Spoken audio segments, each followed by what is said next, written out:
예, 오늘 욥기서 오바댜서 자꾸 옵이라고 써 있어서 욥기라고 말하네요. 오바댜서 1장 1절부터 21절까지 저희가 읽었습니다만 한 장으로 되어 있는데 이 오바댜서의 제목으로는 오바댜에게 주신 묵시 하나님의 예언이라는 뜻입니다. 오바댜에게 주신 묵시라는 제목으로 은혜를 나누겠습니다. 서론으로 좀 살펴본다면 아까도 말씀드렸듯이 이 오바댜는 에돔 족속을 향해서 하나님의 예언을 선포했던 선지자입니다. 여호와의 종이라는 뜻인데요. 이스라엘의 거주했던 땅, 그 땅이 가나안 땅이었잖아요. 강원도만한 정도의 경기도만한 정도의 땅인데 북쪽에는 헤르몬 산이 있고 또 요단강이 흘러서 밑에 남쪽에는 사해 바다로 물이 흘러 들어갑니다. 왼쪽에는 지중해, 서쪽에는 지중해가 있고 그 가운데 그 가나안 땅, 이스라엘 땅이 있거든요. 근데 이 땅은 산악지대가 약 70%고 평지는 30%밖에 안 됩니다. 그 30% 평지도 돌이 워낙 많아요. 그래서 예수님이 항상 비유를 들 때 이 돌을 떡덩어리 만들어 봐라. 돌들이 일어나서 소리 지를 것이다. 뭐 산돌 이런 표현을 쓴 이유가 돌이 많아서 그래요. 그러니까 척박한 땅이죠. 물도 거의 없는 땅입니다. 그런데 왜 하나님은 젖과 꿀이 흐르는 땅이라고 하면서 가나안 땅으로 보냈을까요? 와 보니까 이게 보통 문제가 아닌 것이 위쪽 지역에는 남쪽 지역에는 애굽이라고 하는 강대국이 항상 노리고 있었고 북쪽 지역에는 아수르 제국 그리고 바벨론 제국이 있었고요. 서쪽 지중해 쪽에는 블레셋 제국이 있었습니다. 동쪽으로는 아라비아 제국이 있었고요. 이렇게 무섭게 강대국으로 둘러싸여 있었죠. 그래서 각 강대국은 이 이스라엘 땅을 중심으로 해서 서로 각축전을 벌였어요.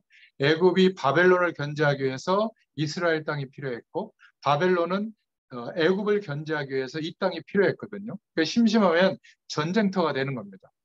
거기다가 아시다시피 솔로몬 시대 이후에 왕권에 취해서 산당을 전국에 허락하는 바람에 그 전까지는 다윗 왕조를 중심으로 12지파가 하나가 되어졌었는데 이제 각 지파별로 의견이 나눠지고 다투게 되고 결국 북쪽 지역은 북이스라엘로 남쪽 지역은 남유다로 다른 국가가 돼버렸죠. 그래서 남유다와 북이스라엘도 밤낮 없이 다투고 싸웠던 겁니다. 전쟁이 일어났어요. 심심하면 애굽이 밑에서 쳐올라오고 조금 숨 쉴만하면 위에서 아수르가 쳐들어오고 결국 바벨론이 와서 완전 멸망시키고 포로로 잡아가고 다시 돌아오면 또 예수님 시대까지 아람 나라, 아람 제국이 건드리고 예수님 시대는 아람어를 주로 많이 썼거든요. 그리고 아라비아 제국이 쳐들어오고 왜 이런 땅으로 하나님이 가라고 하셨을까? 참 이상하지 않습니까? 그런데 하나님은 이리로 가라고 한 이유가 있는 거예요. 우리도 마찬가지지 않아요? 아니 예수 믿게 했으면 기왕이면 준 재벌 정도 되도록 하나님이 막 경제문도 열고 사회적 위치도 뭐 대통령 비스무리한 위치까지 좀 올라가도록 하고 우리 자녀들은 모든 사람들이 우러러볼 만한 그런 모범생이고 멋진 엘리트가 되고 이러면 얼마나 좋겠어요. 근데 왜 그렇게 예수 믿는 사람들은 그렇게 궁상맞게 살고 그렇게 모자란 행동들을 하고 그럴까요? 우리가 봐도 약간 좀 한심스러운 모습들을 많이 하고 있는데 왜 그럴까요? 똑같아요. 이스라엘 백성들이 왜 이런 땅으로 가게 했을까? 그런데 이 땅은요, 이스라엘 백성들이 하나님의 약속을 붙잡고 오실 메시아의 약속을 붙잡고 왜 가나안 땅에 사는지 이유를 알고 하나님을 바라보고 하나님이 주시는 힘을 얻으면 전 세계로 뻗어나갈 수 있는 요충지예요. 통로가 되는 겁니다. 그런데 하나님이 주시는 힘을 얻지 못하면 전 세계의 공격 대상이 되는 거예요. 우리도 마찬가지죠. 하나님 주시는 영적인 힘이 없으면 모든 사람, 모든 환경, 모든 조건이 우리를 공격하는 무시무시한 내용들이 되죠. 근데 우리가 하나님 주시는 힘을 날마다 얻고 임마누엘의 축복을 누리고 있으면 우리와 관련된 모든 내용들이 하나님의 축복이 전달되는 길이 되고 통로가 될 줄로 믿습니다. 이게 성경 전체의 메시지예요. 그러니까 내가 살아계신 하나님과 함께하는 축복을 정말 체험하고 누리면서 매일매일 살아가는 인생이 되면 그 어떤 조건 속에 있더라도 통로가 됩니다. 하나님의 영광이 나타나게 하세요. 그래서 한 시대를 하나님이 남겨두셔서 그들을 통해서 그 시대를 회복했던 렘넌트 7명들을 보면 요셉과 모세는 애굽이라고 하는 제국과 영적으로 싸웠죠. 승리했습니다. 사무엘과 다윗은 블레셋 제국과 영적으로 싸웠고요. 엘리야와 엘리사는 북의 아수르 제국과 아람 나라와 싸웠습니다. 그리고 이사야와 예레미야는 바벨론 제국과 영적 싸움을 했죠. 그리고 바울과 디모데는 로마와 영적 싸움을 한 겁니다. 우리가 성경을 너무 모르면 안 되죠. 아모스 하면 드고아 지역의 농부, 뽕나무 그 농사를 짓다가 하나님께 선택받아서 하나님의 예언을 북이스라엘에 40년 동안 얘기한 선지자 대열에 들어온 평신도였지. 이 정도는 이해하셔야 되듯이 이 오바댜는 쉽게 말하면 하나님이 택한 선지자다. 열왕기 상하에 그 오바댜가 아니라고 했잖아요. 그러니까 하나님께서 에돔 족속, 에돔 나라가 굉장히 장건하고 강대하고 용사들이 많았어요. 그래서 강대국들 틈바구니에서도 작은 나라였지만 꿋꿋이 살아 있었거든요. 근데 이 오바댜서의 예언이 전달되고 난 뒤에 결국 멸망하게 됩니다. 한 사람도 안 들어요. 이 예언의 말씀을. 그래서 지금 선지서들을 쭉 우리가 매주 보고 있는데 거의 다 귀담아 듣지 않죠. 오늘 이 시대하고 비슷합니다. 거의 다 하나님이 우리가 성경을 볼 수 있도록 한글로 이렇게 번역을 해서 66권을 주어줬는데도 불구하고 성경 말씀이 무엇을 말하고 있는지는 관심이 없고 내가 지금 당면한 문제를 해결받고 내가 꿈꾸던 성공이 오고 내가 꿈꾸던 인생이 되고 돈 많이 벌고 부자 돼가지고 막 전도자들을 돕고 막 선교하고 막 이렇게 하는데 하나님의 일을 막 우리가 다 하려고 하는 거죠. 제가 늘 말씀드리지만 가나안 땅에 정착해서 살도록 하신 하나님의 이유, 모든 민족에게 오실 메시아의 축복을 전달하라고 하는 그 일은 누가 이룬다고 했죠? 하나님이 이루시는 겁니다. 이스라엘 백성들이 자꾸 자신들이 왜 살고 있는지를 놓쳐버리니까 주변 강대국들의 재앙이 임하는 거예요. 멸망이 임하는 겁니다. 계속 지금 선지자들을 통해서 돌아가면서 지금 멸망을 지금 경고하고 있잖아요. 그 중에 이 에돔 족속은 단골로 등장을 합니다. 참 안타깝죠. 그래서 에서의 후손이 무엇을 했는지 이해를 하고 오바댜서를 보면 말씀이 들어옵니다.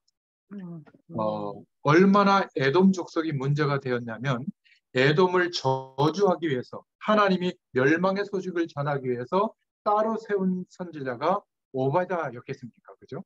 에돔을 위해서만. 그래서 오바댜의 묵시라 이러면서 여호와께서 에돔에 대하여 이같이 말씀하시니라 1절에 보면 나옵니다. 오늘 간단하게 기도 제목을 붙잡아 본다면 언약을 놓친 자의 후손이 어떠한가? 사실 언약 놓칠 것 하나밖에 없는데 우리가 하나님의 약속을 붙잡고 말씀을 생각하고 하나님을 바라보고 하루하루를 살아가는데 이게 나중에 어떤 일이 벌어지냐면 이스라엘 언약 백성의 축복이 오고요.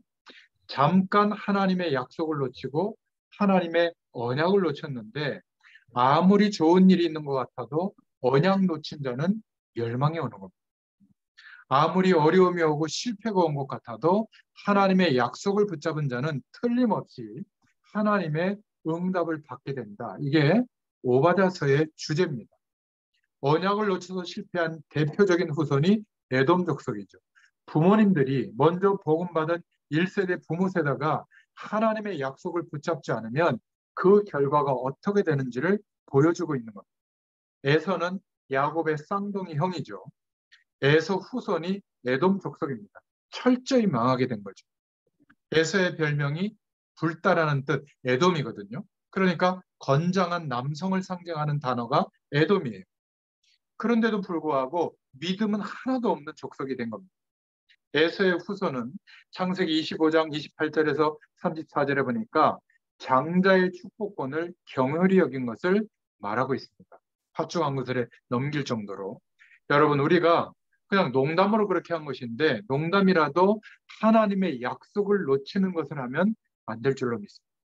창세기 26장 34절부터 35절에 보니까 부모의 마음을 근심케 하는 에서의 결혼에 대해서 말하고 있습니다. 우리가 복음 안에서 결혼하는 것이 너무너무 중요하죠. 그래서 우리가 꼭 예수 믿는 사람과 결혼해야 된다. 뭐 율법처럼 그렇게 말하는 건 아니지만 우리 후대들이 복음이 없는 사람과 연애할 수는 있습니다. 그래서 복음 받은 하나님의 축복을 알고 있는 우리가 부모 세대가 1세대가 그 상대방에게 결혼할 건지 아닐 건지는 몰라도 내가 사는 이유, 내가 하나님의 축복을 정말 체험하고 경험해 보니까 나는 성공하기 위해서 돈 때문에 행복해지기 위해서 사는 게 아니라 이 하나님의 축복이 너무 엄청나다는 것을 알았기 때문에 이제는 하나님과 함께하는 이 축복을 어떻게 하면 체험하고 누릴 수 있는지를 알려주기 위해서 산다. 내가 사는 이유를 말해주고 그 상대방에게 뭔가 하나님의 축복과 사랑을 말해줄 필요가 있는 거예요. 이것을 안 해줬기 때문에 에서에게 온 문제가 그 후대 에돔 족속에게 어마어마한 문제로 오게 된 겁니다. 창세기 27장 30절에서 45절에 보면 야곱을 향한 분노로 에서는 평생 그 분노를 가지고 살았죠. 내 축복을 야곱이 뺏어갔다. 이렇게 생각한 거예요. 평생 분노를 가진 겁니다. 우리는 정말 결혼을 중요시해야 되고 하나님의 은혜와 축복을 중요시해야 될 줄로 믿습니다. 네. 그런데 꼭 기억해야 될 것은 만약 저와 여러분 속에 들어있는 분노가 있다면 미움이 있다면 사단의 종노릇하는 통로가 됩니다. 에서는 이것 때문에 완전히 망해버린 거예요. 언약을 놓친 데다가 평생 분노와 미움을 갖고 있었던 겁니다. 이 영향이 후대에게 전달이 되는 겁니다. 여러분, 온유하다, 성품이. 그런데 화가 가득 차 있고 분노가 가득 차 있고 미움이 가득 차 있다. 이게 아무리 안 그러려고 해도 이 내용이 후대에게 전달이 됩니다. 온유한 부모의 가정에는 온유한 자녀들이 자라게 돼 있고요.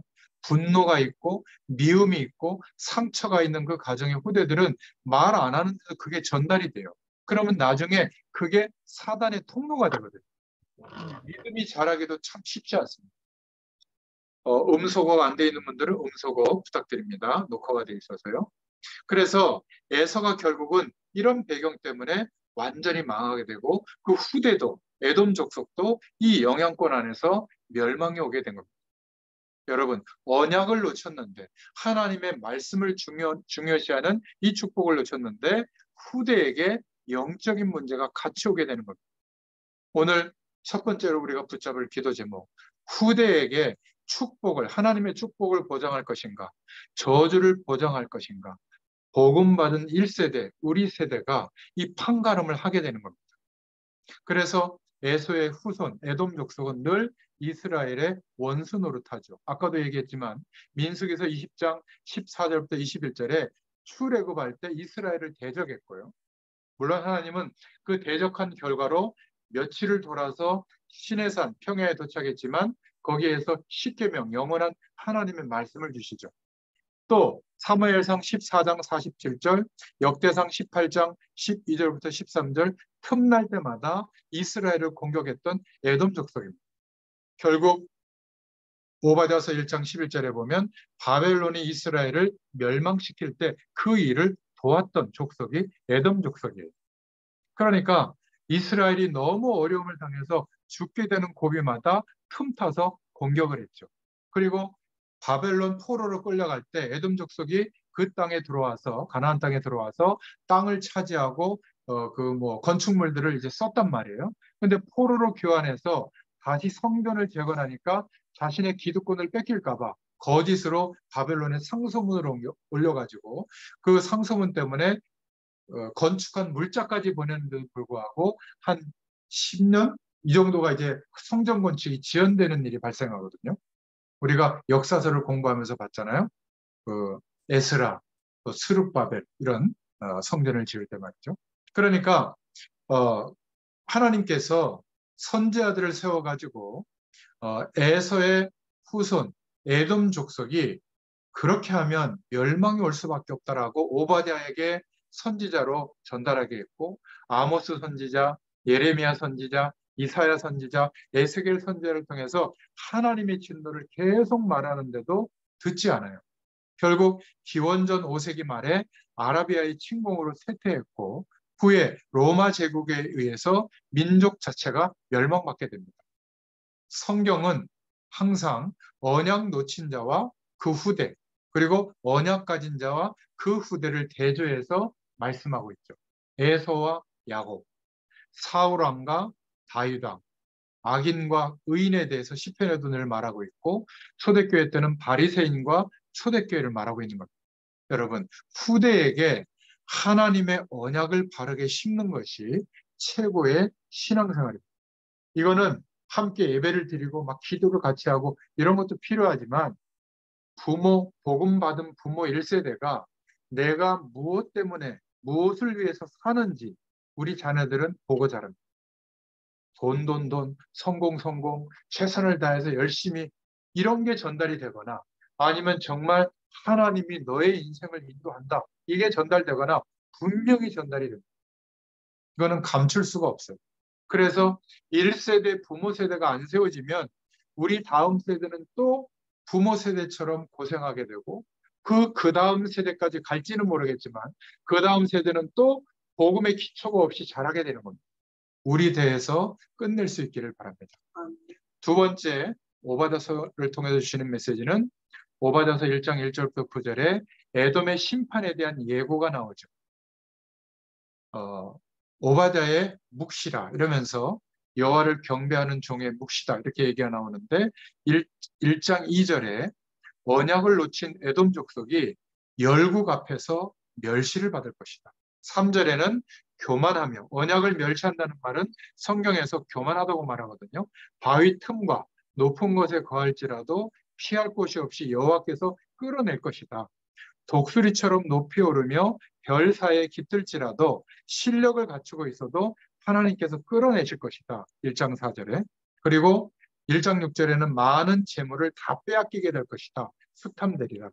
또 손가락 걸고 우리 잘해보자, 막 동업하고 뭐 친구고 사랑하는 사람이고 그런 혜택을 받던 사람들이 배반하게 될 것이다. 1장 7절에. 결국 언약을 무시하고 살기 위해서 최선을 다했던 그 일이 하나님의 언약 성취 일에 반대되는 짓만 계속하게 된 겁니다. 그래서 성경이 말하고 있는 역사의 교훈을 우리는 꼭 기억해야 됩니다. 하나님 없이 살만할 것 같던 이 세상의 모든 내용들은 나쁜 건 아니지만 진리는 아니거든요. 그래서 그 비진리를 쫓아갔던 내용들이 예수 그리스도의 복음, 하나님의 약속, 이 진리를 이긴 적이 한 번도 없다는 사실을 기억하셔야 돼요. 절대로 세상 배경이 진리의 자리에 오지 않도록 거기에 우리의 인생을 쏟아붓는 죄를 범하지 않기를 바랍니다. 최선을 다하지 말라는 말이 아니라 하나님께서 나의 인생을 통하여 약속하신 세계복음화의 일을 이루실 것을 믿는 믿음 안에서 세상의 수단과 방법이 필요해서 선택하고 노력하는 것이지, 거꾸로 생각하시면 안 돼요. 건강해지는 지식이 나쁘다는 게 아니라 하나님께서 나를 건강하게 하신다는 것이 믿어져서 건강에 유익한 것도 하는 게 의미가 있는 것이지, 하나님이 나를 건강하게 하신다는 믿음은 없는데, 그거는 생각지도 않는데 병원을 의지하고 약을 의지하고 건강식품, 운동 방법 아무리 해보세요. 하나님이 건강을 보증하지 않습니다.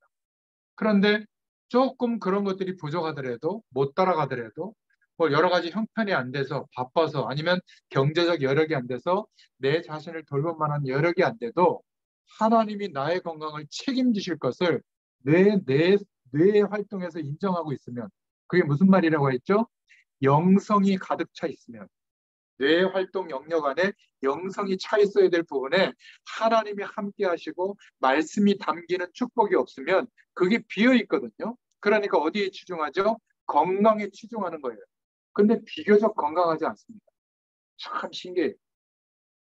돈 하고 사는데 돈은 많아요. 돈은 많이 벌어요. 근데 항상 불행해요. 돈 때문에. 여러분, 돈 때문에 제일 스트레스 받는 사람이 재벌들이에요. 잘 안 믿어지시죠? 여러분, 외모에 대해서 제일 스트레스 받고 성형수술 아직도 제일 많이 하는 사람들이 연예인들이에요. 희한하지 않아요? 그 정도면 이쁜데? 여러분, 공부 많이 한 교수님들이 지식에 대해서 제일 스트레스 받아요. 희한하지 않습니까? 저희들은 음악을 전공 안 했는데 음악을 전공한 사람들이 음악에 대해서 제일 스트레스 받아요, 연주할 때. 희한하지 않아요? 진리가 아니기 때문에 그래요.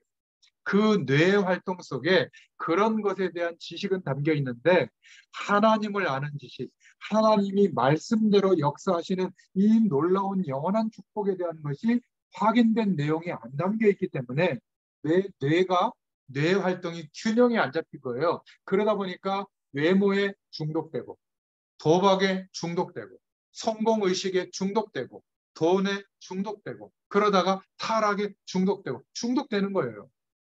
아니 뭐 10끼를 먹습니까? 막 먹는 거 먹방 찍어가지고 막 보면 와 그거 나도 저기 가서 먹어야 되고 사진 찍어야 되고 그거 사진 찍어서 또 어딘가 올려야 되고 중독된 거예요. 중독된 거. 외국에서 우리나라 보면 신기하대잖아요. 어떻게 먹는 거를 100만 명이 넘게 보고 거기 가서 또 줄 서서 이렇게 30분, 1시간 서서 먹냐. 어쩌다가 주변 지나가다 저게 그 집이구나 가서 먹을 수는 있는데 2시간, 3시간 지방에 차 타고 와서 그거 막 행복해하고 말이죠. 진리가 없는 시대에 예수 믿는 우리가 왜 하나님이 함께하는 축복이 무엇인지 내가 사는 이유가 무엇인지 이것을 말해주는 사람들이 없기 때문에 멸망이 임하고 있는데도 모르고 방황하고 있는 거예요. 여러분 이 시대가 보여야 됩니다. 에돔 족속처럼 살아가는 이 시대가 보여야 돼요. 멸망이 임하고 있는 시간이 보여야 되는데 오히려 부러워하고 놀고 싶고 타락하고 싶고 거기에서 즐거움을 찾고 이게 말이 아닌 거예요. 그거를 더 많이 못해가지고 힘들어한다면 우리는 뭔가 영적으로 위기 상태에 온 줄로 믿습니다. 목회자를 바라보고 교회 중직자들을 바라고 교회를 바라보면서 판단만 있고 그들을 위하여 중보하고 기도하고 돕는 이런 내용은 사라져버린 시대. 에돔 족속처럼 늘 언약 성취가 되는 일에 하나님이 하시는 일에 그거 아니에요. 돈이 없는데 그거 하면 돼요? 아니 교회가 왜 사랑이 없어요? 교회가 왜 이렇게 이래요 저래요? 여러분 저희는 혹시 그런 대열의 말이 나오면 그냥 빠지시기 바랍니다. 에돔 족속의 말들을 할 필요가 없어요. 하나님이 안 계시면 그렇게 판단하는 게 옳아요. 하나님이 주인이라면서요, 교회의 주인. 우리 가정의 주인이 주님이라면서. 근데 왜 부모님들이 그렇게 자녀들에 대해서 이래라 저래라 막 관여할까요? 본인이 주인이라서 그래요. 그러면 하나님은 여전히 뒷전에 나 앉아 계세요. 나를 주인으로 인정할 때까지 기다리십니다. 우리가 연약하고 부족하고 모자랄수록 주님을 주인으로 인정한다면 걱정할 거 없어요.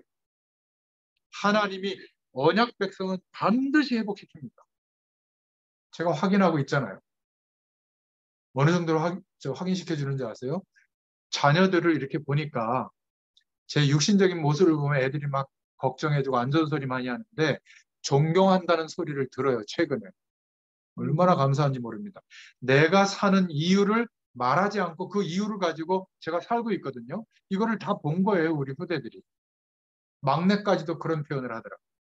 첫째 딸내미 이제 프랑스에서 지금 살아가고 있는데 모든 걸 하나님이 인도해 줘야 되잖아요. 제가 그랬거든요. 지금 교회 가는 거리가 지하철 갈아타고 가면 1시간 20분 정도 걸린대요. 그래도 우리 성유사님 제가 알려준 그 교회에 가거든요. 프랑스에. 힘들면 교회 가서 그냥 자라. 꼭 은혜 받으라는 말이 아니다. 주일날 예배당에 가서 예배 드리는 중심으로 그냥 한 주일을 시작해라. 가서 졸아도 된다. 근데 그 전주에 이번 주에 굉장히 피곤했던가 봐요. 가이드를 많이 해서. 그래서 교회를 막 어여차여차 억지로 갔는데 조금 말씀 듣다가 막 잤대요. 근데 옆에 그 여행사 그 사장님 부인 권사님이 이렇게 보더니 아이고 너무 얘가 일을 너무 열심히 하고 과로했나 보다 싶어서 9월 달에 월급을 인상해 줘야 되는데 7월 달부터 인상해지고 20, 30% 그렇게 얘기하더래요. 그래서 얘가 하는 말이 아니 아빠 교회 가서 잠만 자도 된다더니 피곤해서 졸았는데 눈까지 오더라고요. 그러니까 요만한 거 하나까지도 하나님이 함께 하시는 것이 경험되니까 어떻게 불신앙하겠습니까? 그걸 말해요. 근데 에돔 족속은 아무리 하나님의 몫이라고 설명해도 안 듣는 거예요. 참 안타깝죠. 그걸 보고 하나님이 볼 때 교만하다고 하는 겁니다. 하나님의 말씀이 이렇게 홍수처럼 쏟아지는데 왜 우리는 이 시대가 성공될 것이라고 봅니까? 모든 종교는 성공되고 잘 된다고 말하는 게 종교예요. 성경 말씀은 이 시대가 망한다고 말해주는 겁니다. 멸망이 와 있다고 말해주는 거예요. 시급하다고 말해주는 겁니다. 왜 이 말씀이 안 들려지죠? 왜 우리는 이 땅에다가 모든 것을 막 점점 더 바벨탑처럼 쌓으려고만 하죠? 성공하고 잘 되려고 노력하려고만 하죠? 멸망이 임한 게 안 보이십니까? 염세주의자로 살라는 게 아니라 하나님 없는 세상의 기준이 진리처럼 붙잡아져서 사는 시대는 재앙이 임할 수밖에 없고요.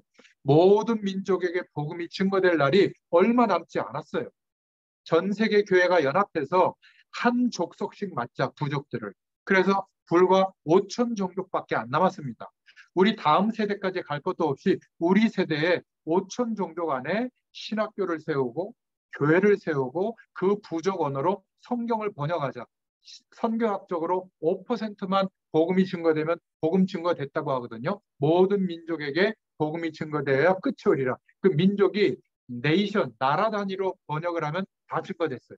근데 우리처럼 단일 민족 국가가 아니라 여러 부족들이 연합되어서 한 국가를 이루는 나라들이 많잖아요. 그 people, 국가가 아니라 민족 개념으로 보면 아직 5천 종족이 남았는데 우리 장로님 돌아가시기 전에 5천 종족에게 복음이 증거되면 주님 재림하실 겁니다. 자녀 걱정할 거 있겠어요, 없겠어요? 자녀 걱정할 시기가 아니에요. 지금 빨리 주님 재림이 임하시도록 복음을 전해줘야 돼요. 우리 주변에 불꽃 같은 눈으로 다민족들이 들어와 있잖아요. 여러분 식당 가서 제발 막, 막 욱박 지르지 마세요. 왜 이렇게 늦게 갖고 나와?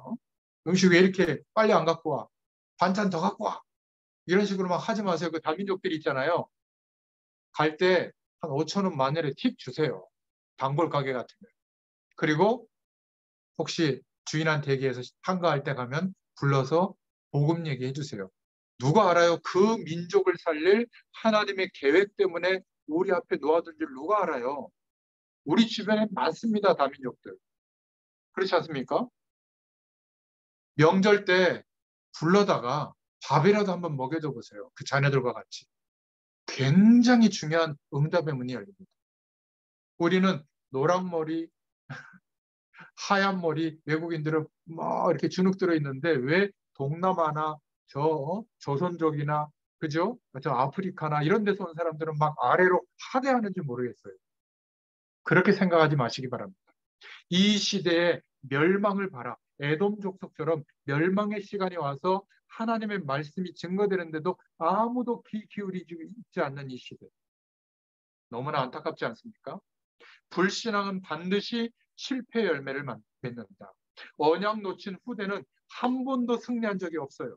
그래서 우리가 후대들에게 내가 사는 이유를 말로 하는 게 아니라 삶으로 오늘도 보여주셨으리라고 믿습니다.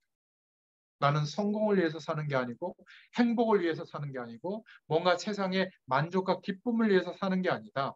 나는 하나님이 함께하는 이 축복을 전달하기 위해서 산다.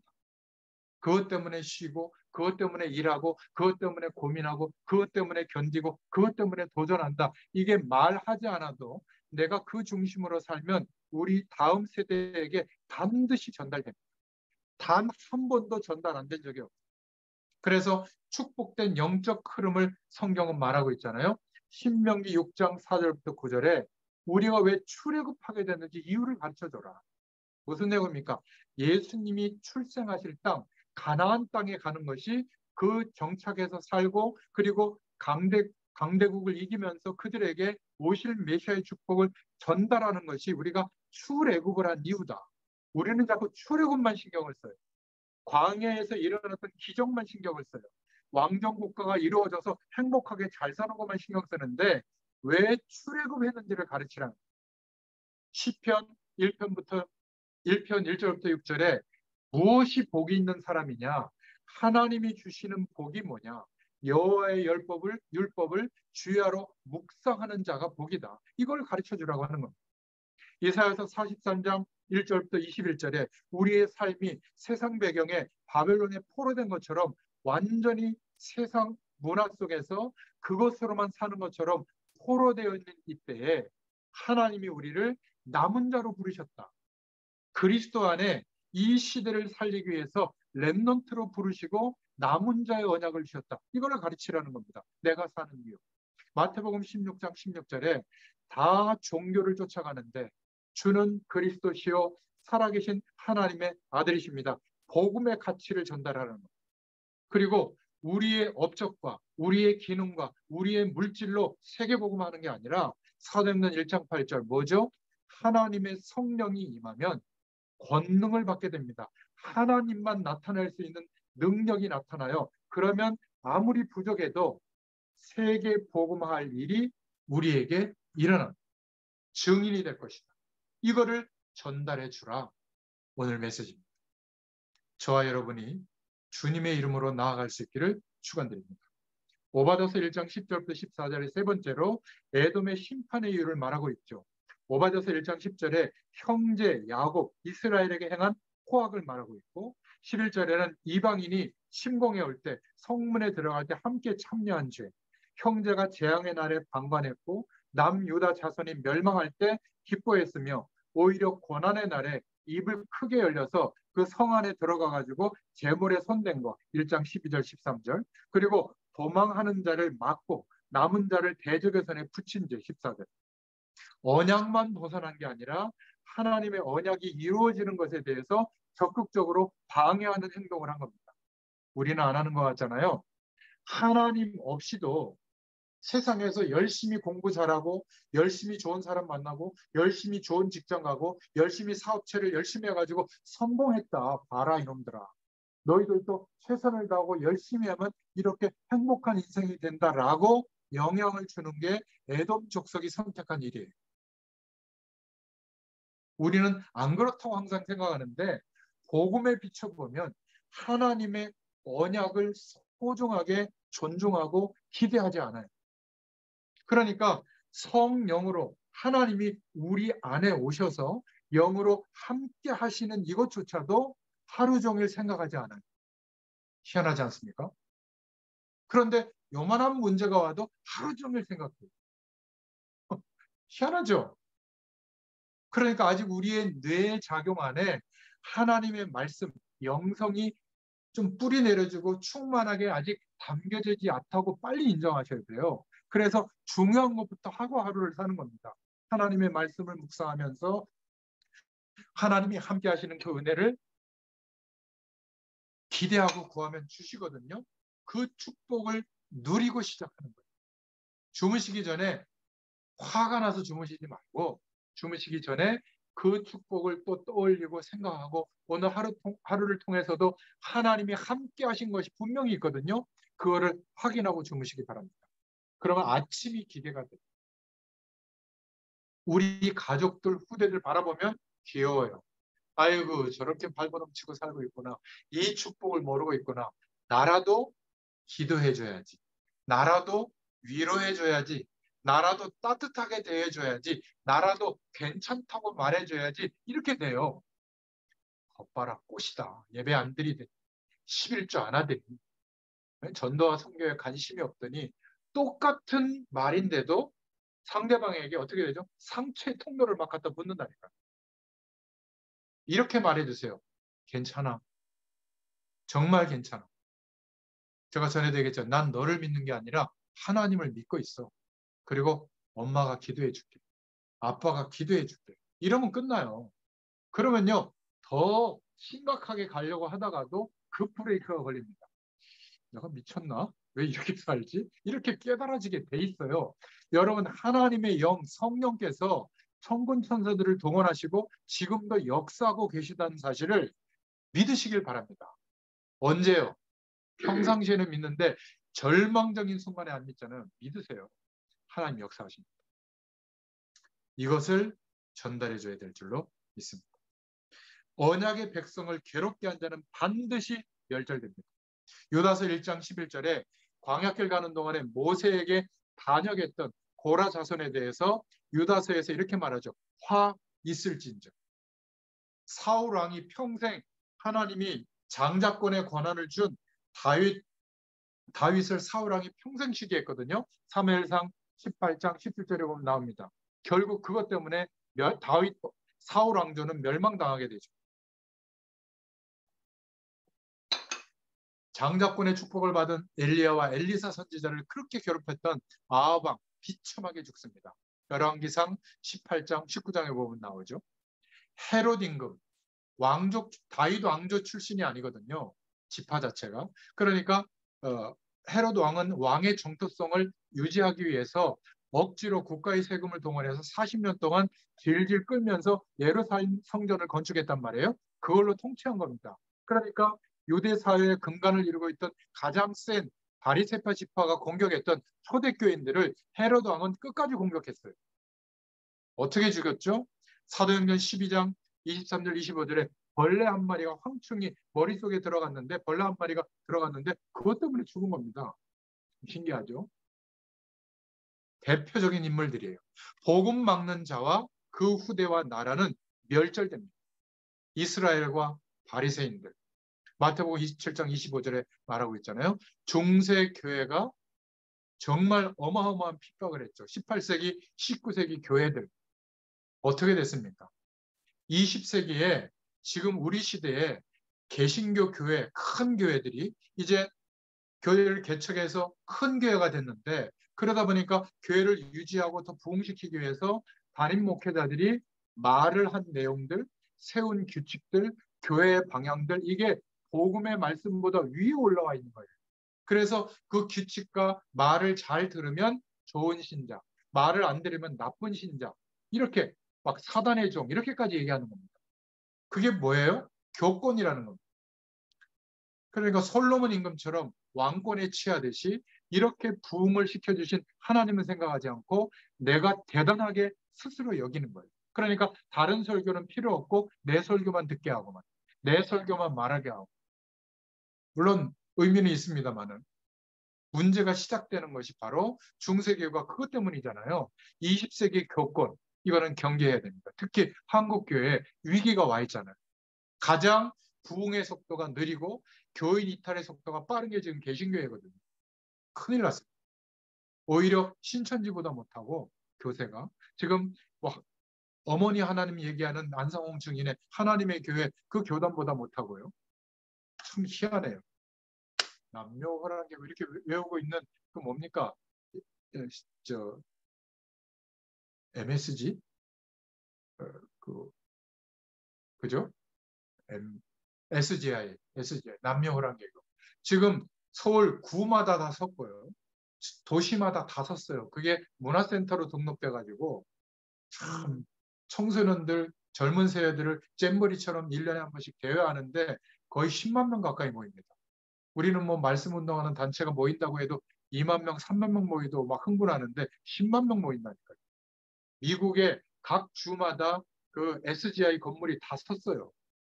대학마다 다 있습니다. 하나님의 교회 그 단체들 모인 집회장도. 우리는요, 열심을 내는 것 같잖아요. 전도와 선교에. 지금 거의 다운돼 있어요.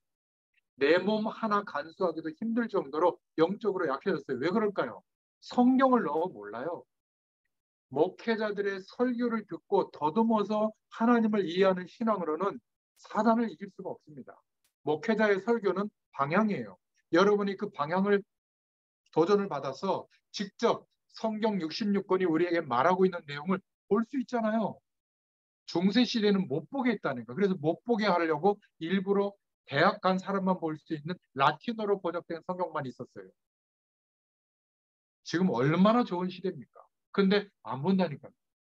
드라마 한 주 빠지고 제방 빠지면 큰일 나는 줄 아는데 뭔 그 뉴스를 그렇게 많이 보는지 모르겠는데 여러분 그 보지 말라는 얘기가 아닙니다. 하나님의 말씀이 풍성해져 있어야 돼요. 그래서 어떤 사건이나 시대나 사람들과 인생과 사건을 해석할 때 창세기의 그 말씀을 떠올리면서 그 사건을 바라볼 수 있어야 되는데 모든 성경 말씀을 어떻게 듣냐면 내 문제 해결하는 정도로만 보는 수단이 돼버리니까 말씀 자체로 성령께서 우리에게 말씀하는 내용은 여전히 안 들리는 거예요. 안 보이는 거예요. 그러니까 신앙이 성장되지 않는 겁니다.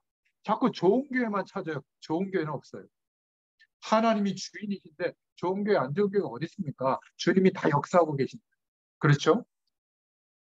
여러분 꼭 기억하시길 바랍니다. 그래서 이 에돔 족속은 심판당하게 되죠.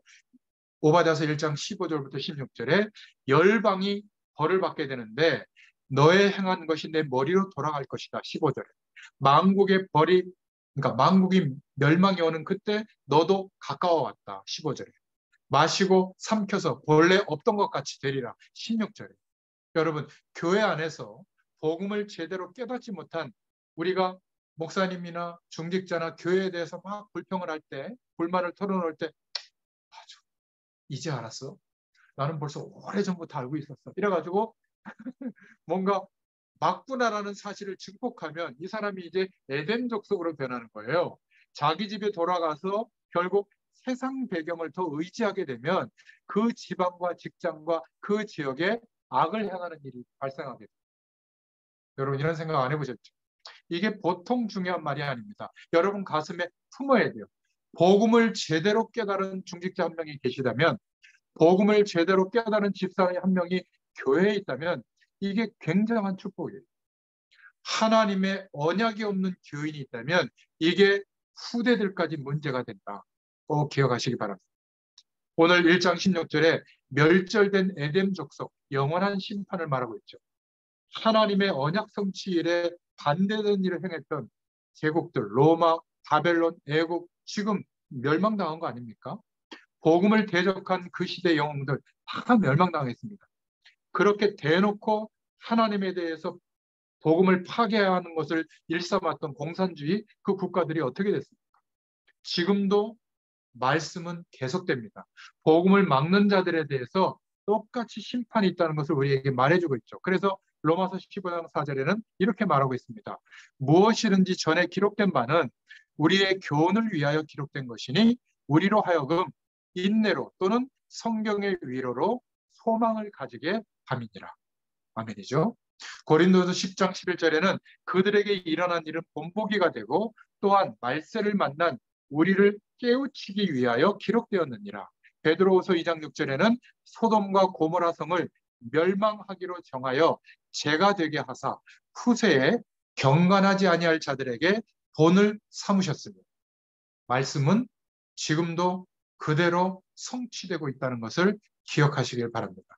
그래서 우리가 지금 여기에서 우리 후대들을 위해서 기도하는 것, 하나님의 약속을 따라 그 언약 성취의 길을 따라 살아가는 이유가 전달되도록 우리가 오늘 이 자리에 하나님을 바라보고 있다면 이 세상에서 첫날을 사는 것보다 귀한 시간이요 귀한 날이 될 줄로 믿습니다. 언약 놓친 후대들, 에돔 족속과 같은 그러한 일들을 선택할 때 영원한 결과가 있다. 마태복음 25장 41절에 마귀와 함께 영원한 영적 지옥에 들어가게 되고요.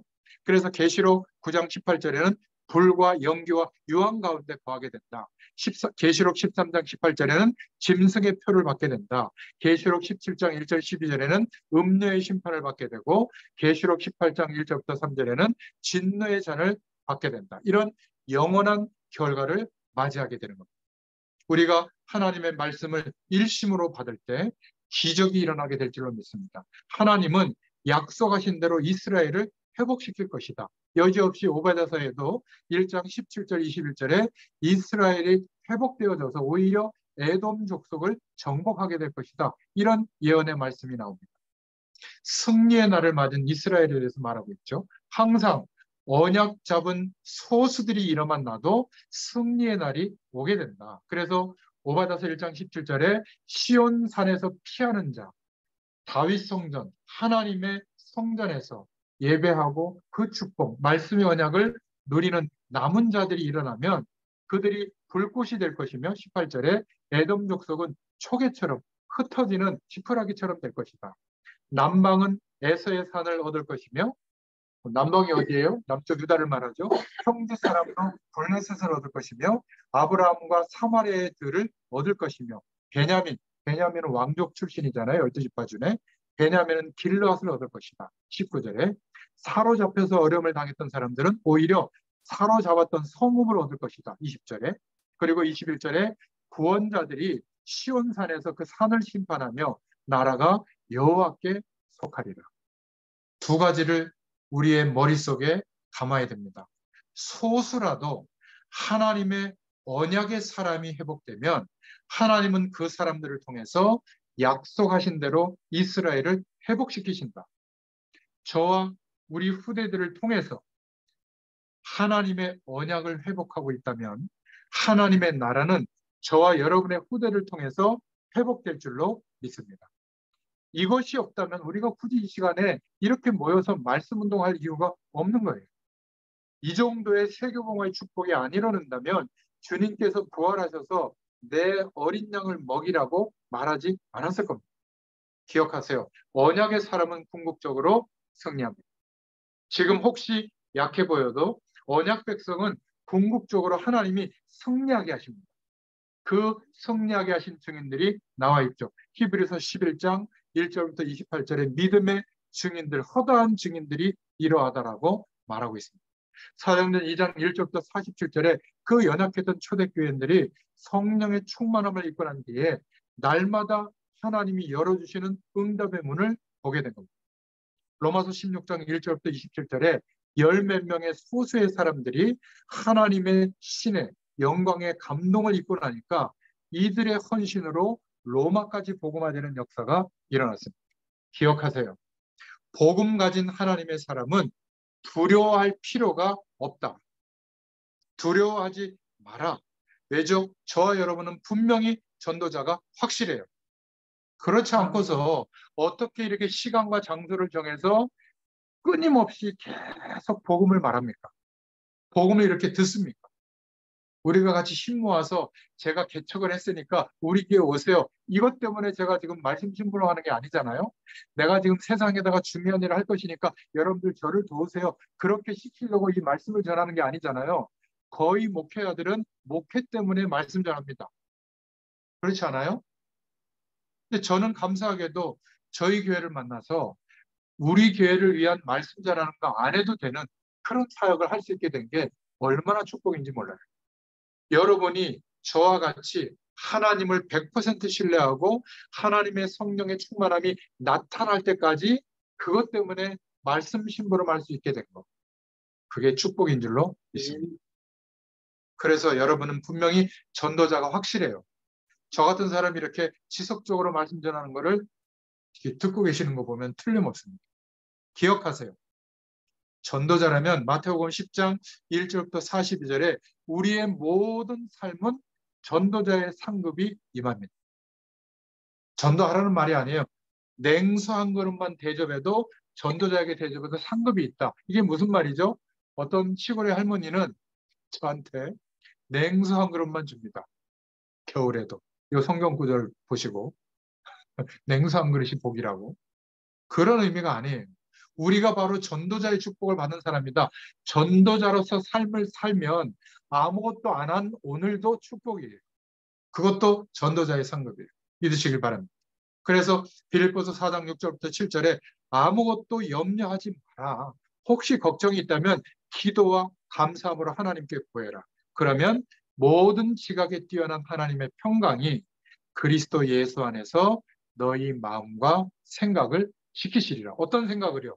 하나님이 함께하는 축복을 전달해야 될 이유를 가지고 사는 나구나.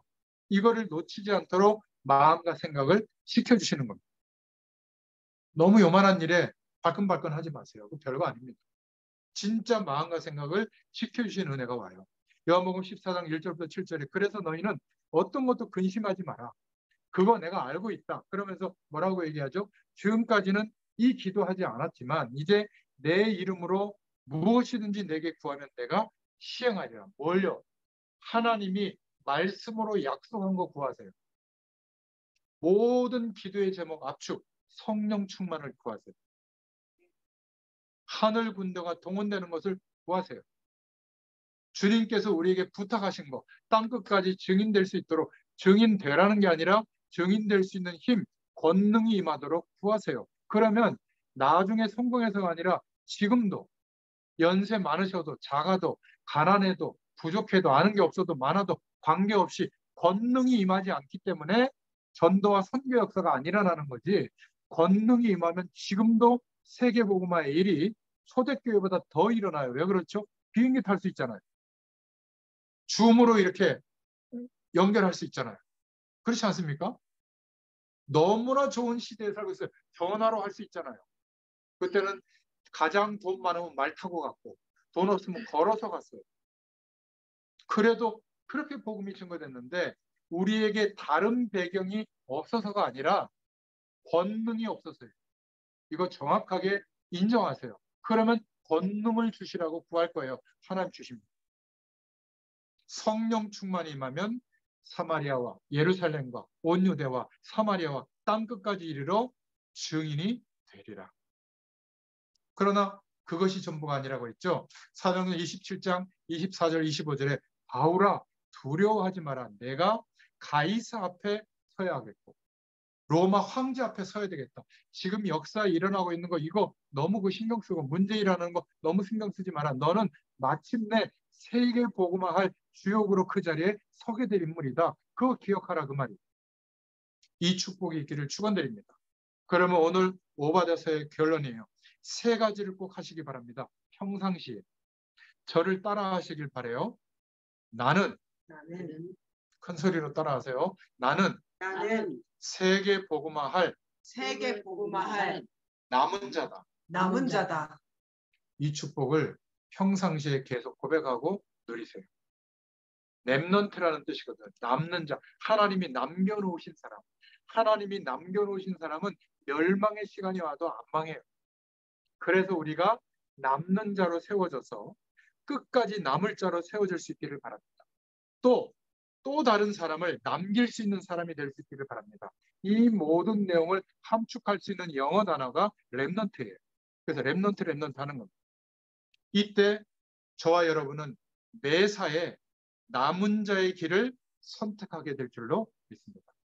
에돔 족속처럼 성공하고 잘되고 이익이 되는 쪽이 아니라 언약 백성으로 남은 자의 삶을 살 수 있는 길을 선택할 수 있도록 하나님이 은혜를 주실 줄로 믿습니다. 굉장히 중요한 일 앞에 어려운 일 앞에 결단 내릴 때 남은 자의 결단을 내리면 하나님이 기적의 문을 여실 줄로 믿습니다. 이 축복이 1장밖에 되지 않지만 여러분들이 읽으면서 통독하면서 하나님의 음성을 들을 수 있기를 축원드립니다. 하나님 감사합니다. 성경 66권을 통하여 우리에게 주시는 주의 음성이 너무나 큽니다. 이 시대와 민족과 우리의 현실 앞에 남은 자로 서 있기를 소원합니다. 남은 자로 판단하고 남은 자로 보게 하시고 남은 자로서 견디며 도전할 수 있도록 하나님께서 은혜를 베풀어 주시옵소서. 한 주일도 주의 성령께서 말씀대로 역사해 주실 줄 믿습니다. 감사드리며 예수님의 이름으로 간절히 축복하고 기도하옵나이다. 아멘. 감사합니다. 감사합니다.